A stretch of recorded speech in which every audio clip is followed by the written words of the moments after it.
Well, that is cool. That is the world's smallest jewelry box. I've seen these jewelry boxes around. They, came out of Japan? Yes, my mom had one years ago, and then I bought another one on eBay. But yeah, they're just a lacquered jewelry box with little tassels and ornamentation from the 50s. Difference being, this one's really small. Right, that one's tiny, very, very small, like dollhouse size. Yeah, I'd say that's 12th scale dollhouse size. Yes, pretty close. It's really in keeping because making jewelry is something that you're really into. Oh, I love making jewelry out of odd and end pieces. Believe it or not, this is out of Yagas Creek railroad track.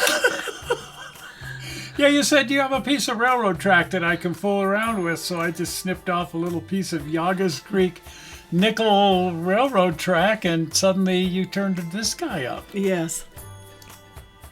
Well, and this is a ring I bought from another lady on Etsy, I think, called Beataholic.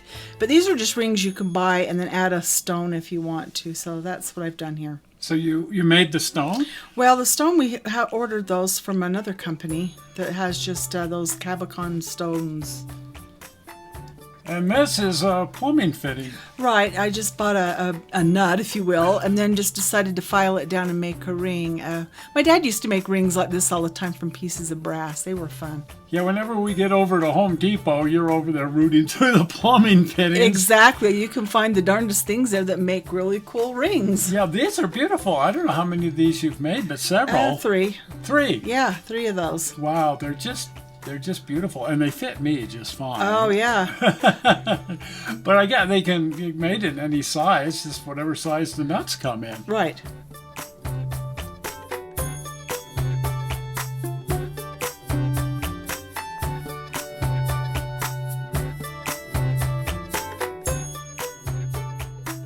And we grabbed a bunch of abalone from one of those seashell shops. Right, and just had it on hand, and I decided to glue some of that onto one of these rings to see how it would look. Yeah, I keep looking at that abalone thinking, well, something fun could be done with that, and, well, there's something fun. There's something fun right there, absolutely. That turned out just beautiful. Yeah. A washer fitting, plumbing fitting inlaid with abalone. There you go. I still put the threads on that one on the inside. They're still there.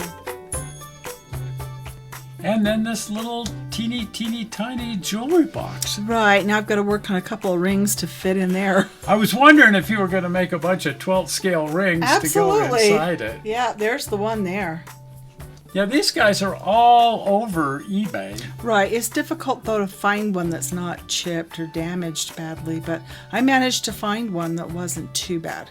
Yeah, it seems like a lot of people got these right after World War II. Yes. And it just seemed to be that it was a whole thing that was coming out of Japan post-war. Right. Exactly. And then a lot of the servicemen coming back were bringing them home. Right. And boy, they're just everywhere. Nice gift. And they weren't very much money. No, not then. But now they can run quite a bit if you find one in good shape. Oh boy, some of these are so collectible. They've got little scenes inside them. And they're animated. Yeah. They run on batteries, they light up, play music, and they move. And they're all just beautifully hand-painted. Oh, can you imagine? So, yeah, I had to try it out. Yeah, except hand-painting in 1/12 scale. Right, and this is the first for me, just giving this a try. So I sanded all this. We buy this little small plywood that's about 1 inch by 4 inches, and I have my trusty little wood cutter. So I cut all the pieces out with that, sanded it. So anyway, I wanted all of these little drawers to work, because that's part of the magic of these little jewelry boxes. So I had to construct each little tiny drawer and lid to fit. And of course, it has to have it where it can open and shut. That means hinges.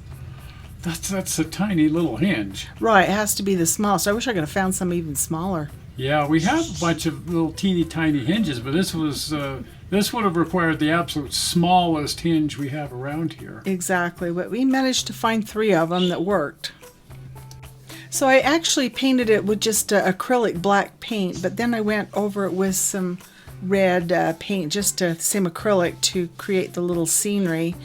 And once that was dried, I painted it with confetti nail polish to give it a fancy look. And all of the little beads and accessories are just bead caps and necklace fittings just glued on there. And then I made the tassels from red thread.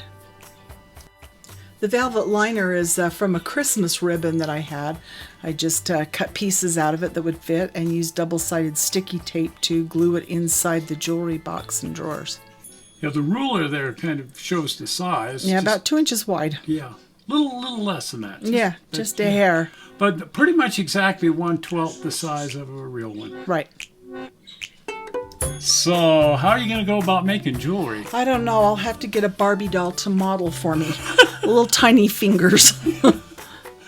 Yeah, you got to have something in these drawers after all. Oh, yeah, a chain or something. But that's the fun of it. Oh, it is. That's the absolute fun. Well, this was a great little project. Oh, it is. It was. I want to make another one. Yeah.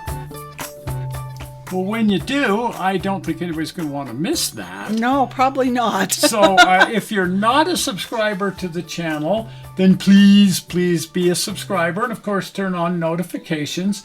And the easy way to become a subscriber is by clicking on the upcoming blue button.